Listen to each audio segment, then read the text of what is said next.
국민의힘 앞서서 소장님 말씀하신 것처럼 이제 특검 수사가 어디로 향할지 몰라서 뒤숭숭합니다. 그런데 당대표 선거하고 맞물리면서 후보들 간의 난타전까지 일어나고 있는데요. 국민의힘 차기 당대표 적합도를 조사하는 여론조사 결과가 나왔습니다.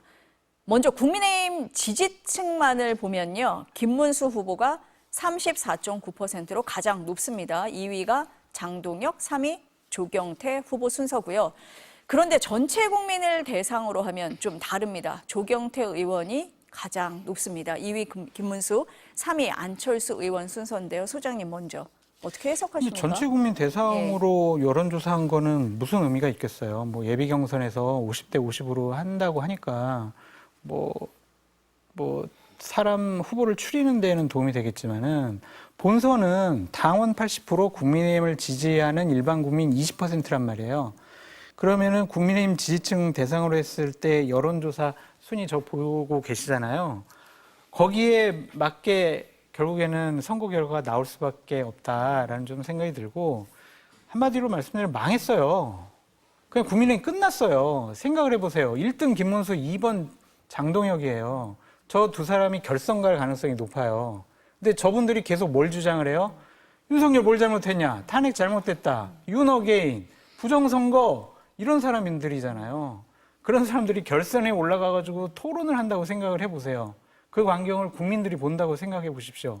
야, 국민의힘 정신 차렸네. 개혁과 쇄신 하겠네. 변화되겠구나. 그런 기대감을 가겠습니까? 아니면은 쟤는 진짜 정신 못 차렸네. 야, 정말 와, 뭐 하는 짓들이냐? 이렇게 생각을 하겠냐고요. 그러니까 국민의힘이 룰을 바꾸지 않고, 저는 이 자리에서 계속 말씀드렸잖아요. 야당 됐으니까 국민 속으로, 민심 속으로 들어가야 된다. 그러니까 지도부 선출 규정은 일반 국민 100%로 뽑아야 된다. 계속 주장을 했는데 그게 안 됐잖아요. 당원 80%예요. 그러면은요, 친윤들이 지금까지 주도권을 잡고 있는 영남권, 기득권 의원들이 자기네들 기득권, 주도권 놓치지 않겠다라는 얘기예요. 그럼 망한 거죠, 뭐. 저 정당이 과연 중도층이라든지 일반 국민들에게 야, 야당으로서 제대로 역할을 할 수 있는, 권력을 견제할 수 있는 그런 건전한, 상식적인, 합리적인 그런 야당이로구나.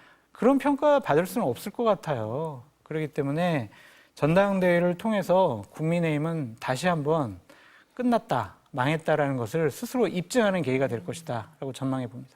민심하고는 완전히 반대로 간다. 아니, 지금 1, 2등 나오는 거 봐보세요. 이분들 주장하는 거 봐보시라고요. 네, 홍준표 전 대구시장 폭로 있잖아요. 2021년 대선 경선 과정에서 신천지 신도들이 조직적으로 가입을 해서 윤 전 대통령을 후보로 만들었다, 이 주장입니다. 권성동 의원 뭐 아니라고 반박을 했는데, 장동혁 후보는 그런 얘기 하잖아요. 전한길 씨도 입당해도 되고 신천지 교도들도 다 받아들여야 된다, 이렇게 얘기를 하고 있는 상황이에요. 이 주장과 논란은 어떻게 보세요? 들었다는 얘기잖아요. 이만희 들었다. 교주한테 뭐 별장에서 들었다는 건데, 그렇다면은 그거를 특검이나 검찰에서 좀 이만희 교주랑 뭐 홍준표 전 시장을 조사를 해가지고 사실관계를 좀 밝혀야 되지 않을까, 그런 생각이 듭니다. 국민의힘의 당원을 가입을 할 때 저희의 종교는 뭐 기독교예요, 뭐 불교예요, 신천지예요, 뭐 이렇게 쓰는 난이 없어요. 그렇기 때문에 권성동 의원이 얘기한 것처럼 모른다, 아니다라고 하더라도 이거는 틀린 말은 좀 아닌 것 같다라는 좀 생각이 드는데, 문제는 이제 장동혁 의원 같은, 김문수 의원 후보 같은 분들의 인식인 것이죠. 그러니까 저런 극단적인 주장을 하는 분들은 포용의 대상이 아니라 격리의 대상이에요. 치료와 교정의 대상이에요. 그러니까 부정선거를 주장을 하고, 그다음에 윤석열 전 대통령을 옹호를 하고, 불법적인 비상계엄에 찬성을 하고, 탄핵에 반대를 하고, 국민적인 상식과 판단, 인식과는 다른 생각을 하고 있잖아요. 법치주의 밖에 있는 사람들입니다. 부정선거를 주장을 하는 사람들은 법치주의 밖에 있는 사람들이잖아요. 헌법 제도를 인정하지 않고 있는 사람입니다. 그런 사람들을 대한민국 체제 안에 있는 공당인 국민의힘이 품어요? 그럼 말이 안 되죠. 문제없다고 생각해요? 그럼 장동혁 의원 자랑하고 다니세요. 우리 당의 당원의 상당수는 신천지 교인입니다, 여러분. 뭐가 문제겠습니까? 자랑하고 다니세요, 그러면. 그럼 국민들이 박수 치겠습니까? 아니면 정통 교단에서 아유, 그래, 너희들 신천지 교인들이 당원 많아가지고 좋겠네, 이러겠냐고요. 그러니까 뭔가 대단히 좀 착각을 하고 있는 것이 아니냐라는 좀 생각이 드는데, 저런 분들이 지금 국민의힘 후보 중에서 1, 2등 다툰다라는 것이 국민의힘의 현 주소. 그래서 아까 말씀드리잖아요. 덜 망했다, 망했다, 끝났다. 그거예요. 그래서 너무 안타까워요.